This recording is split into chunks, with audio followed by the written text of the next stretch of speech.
Hello student, स्वागत है आज की एक और नई वीडियो में। जैसा कि स्टूडेंट आपका हिंदी का पेपर क्लास 9th का तो हो चुका है। अब बात करते हैं क्लास 9th जो आपका सोशल साइंस का जो पेपर होने वाला है भाई, आपका 30 अगस्त को पेपर। तो उसके लिए एकदम very most important question paper लेके आ चुके हैं। अगर आप ये पेपर देख के जाते हो तो आप पूरे नंबर अच्छे से स्कोर करोगे, ठीक है। तो सभी जिलों के लिए होने वाला है। इसकी क्वालिटी थोड़ी ऐसा ही है, तो आप लोग जरा क्वालिटी जरा बढ़ा लीजिएगा, ठीक है। तो स्टूडेंट सबसे पहले बात करते हैं पेपर का। जो आप 75 अंकों का आने वाला है, समय 3 घंटे मिलने वाला है, सभी जिलों के लिए मोस्ट पावरफुल है। बाकी आप पर्ची डोज भी पढ़ के जाना। तो यहाँ पर स्टूडेंट आपको ध्यान देना है, सबसे पहले सही विकल्प आपके पेपर में पूछे जाएंगे, जो कि आपके एग्जाम में 6 नंबर के पूछे गए हैं। पहला आपका पूछा गया है, भारत का क्षेत्रफल विश्व के कुल क्षेत्रफल का कितना है।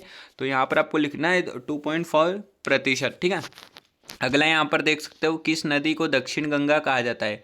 तो गोदावरी नदी को दक्षिण गंगा कहा जाता है। तीसरा आपका है, प्रथम विश्व युद्ध कब लड़ा गया। तो यहाँ पर आपको आंसर बताना है, द वाला आपका करेक्ट हो जाएगा। चौथा आपका पूछा गया, भारत में मताधिकार वयस्क मताधिकार की उम्र है। यहाँ पर स्टूडेंट आपको 18 वर्ष करना है, ठीक है। अगला क्वेश्चन यहाँ पर है, भारतीय संविधान सभा का गठन हुआ। तो यहाँ पर आपको 1946 में कर लेना है, ठीक है। बाकी यार वीडियो को लाइक कर देना, चैनल को सब्सक्राइब कर दोस्तों को जरूर शेयर करना, काफ़ी मेहनत से बड़ा बनाया हूँ, ठीक है। यहाँ पर मानव संसाधन के रूप में माना जाता है। यहाँ पर उपरोक्त सभी माना जाता है मानवीय पूंजी उत्पादक साधन, ठीक है। तो यहाँ पर आपके 6 नंबर पक्के होते हैं, अच्छे से इन सभी को तैयार करना है, प्लस अर्चिव डोज भी पढ़ लेना है, ठीक है। अगर क्लियर नहीं दिख रहा हो तो वापस बोल रहा हूँ, क्वालिटी जरा बढ़ा लो, ठीक है। रिक्त स्थान की पूर्ति कीजिए। यहाँ पर आपका पहला है, अरब सागर के भारत में दिशा में स्थित है। तो यहाँ पर पश्चिम में आपका माउंट एवरेस्ट चोटी देश में स्थित है, नेपाल देश में स्थित है, ठीक है। अगला क्वेश्चन यहाँ पर पूछा गया भाई, 10 ओशन कंटेंट की रचना है रूसों की। पांचवा आपका है भाई, म्यांमार में शासकों का है। तो यहाँ पर सैन्य, ठीक है। अगला क्वेश्चन यहाँ पर देख सकते हो, पालमपुर गांव का मुख्य व्यवसाय क्या था। स्टूडेंट यहाँ पर कृषि लिखना है आप। अगला क्वेश्चन यहाँ पर आपको पूछा गया, अर्थव्यवस्था के प्रमुख कितने क्षेत्र हैं। तो यहाँ पर आपको 3 है, ठीक है। 3 लिख लेना है। अगला क्वेश्चन यहाँ पर स्टूडेंट आपका पेपर में पूछा जाता है भाई, सत्य असत्य, ठीक है, सही या गलत। तो यहाँ पर 6 नंबर के एग्जाम में पूछे गए हैं। आपको क्लियर बता रहा हूँ स्टूडेंट, अच्छे से इन सभी को तैयार करना है, बिल्कुल हल्के में नहीं लेना है। बाकी एग्जाम देने के बाद जरूर बताना। और आज का पेपर तो आपका हो गया, ठीक है। तो उसके लिए भी आप मतलब जो भी आपका पेपर हुआ हिंदी का, वो भी आप मिला सकते हो, ठीक है।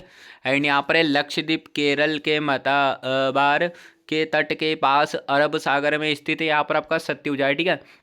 प्रायद्वीपीय भारत को अधिकांश बड़ी नदियों के उद्गम क्षेत्र पश्चिमी घाट है, असत्य हो जाएगा यहाँ पर। तीसरा आपका है, नेपोलियन 1804 में फ्रांस की गद्दी पर बैठा था, सत्य। चौथा आपका है, सन 1917 में ईसो में रूस की वायस्वस क्रांति हुई। यहाँ पर आपका सत्य हो जाएगा। पांचवा आपका है, भारत में 10 केंद्र शासित प्रदेश से, असत्य हो जाएगा। छठा है, रबी की फसल गर्मी के मौसम में लगाई जाती है। तो आपका यहाँ पर असत्य करेक्ट आंसर हो जाएगा। अगला क्वेश्चन यहाँ पर है, सही जोड़ी बनाइए, जो कि आपके एग्जाम में 6 नंबर की पूछी गई है।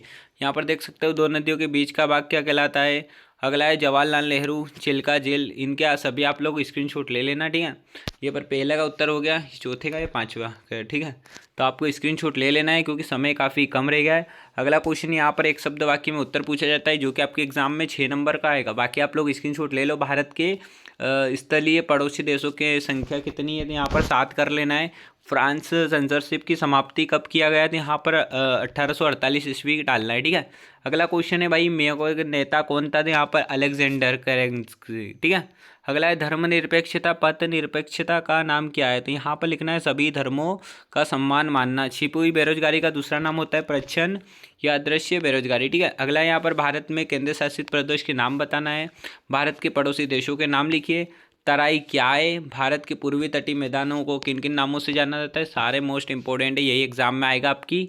भले ही कोई से भी आप डिस्ट्रिक्ट से हो, बिल्कुल वीडियो को छोड़ के मत जाओ, क्वेश्चन को अच्छे से तैयार कर लेना है इन सभी को, ठीक है। भारत की किन्हीं 2 झीलों के नाम बताइए, ये भी कर लेना है। बाकी फ्रांसीसी क्रांति के 2 प्रभाव, वाटरलू के युद्ध के परिणाम लिखिए। स्टेट क्या था। इन सभी प्रश्नों को आपको अच्छे से कर लेना है रेडी, ठीक है।